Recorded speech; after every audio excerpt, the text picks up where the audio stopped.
ஆடி பிறப்பன்னைக்கு சேலம் மாவட்டம் அதை சுற்றி இருக்கக்கூடிய ஒரு சில மாவட்டங்கள்ல தேங்காய் சுடும் பண்டிகையை கொண்டாடுவாங்க. அதிலும் குறிப்பா இந்த தேங்காய் சுடுற பண்டிகையை சேலம் மாவட்ட மக்கள் ரொம்ப சிறப்பா கொண்டாடுவாங்க. அவங்க எல்லாருமே இந்த தேங்காய் சுடுற பண்டிகையை கொண்டாடுறதுக்கு 2 காரணங்கள் சொல்றாங்க. அதுல முதல் காரணம், ஆடி பிறப்ப புதுமண தம்பதியினர்களுக்கு தலையாடி அப்படின்னு சொல்லுவாங்க.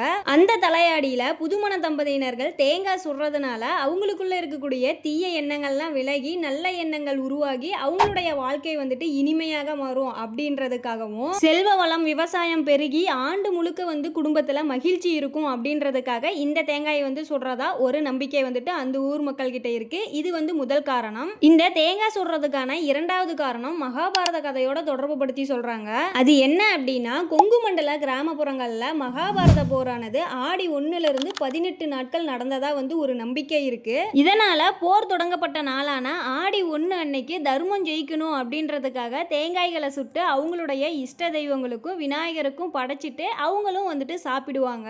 இந்த தேங்காய் சுடும் பண்டிகை பார்த்தீங்கன்னா கொங்கு மண்டல பகுதிகளில் காலங்காலமாக நடந்துகிட்டு தான் இருக்கு. இன்றைய காலகட்டத்திலையுமே ஆடி 1ல இருந்து 18 வரைக்கும் போர்க்கள நாளாக கருதி எந்த ஒரு நல்ல விஷயங்களையும் அவங்களுடைய வீட்டில் பண்ண மாட்டாங்க.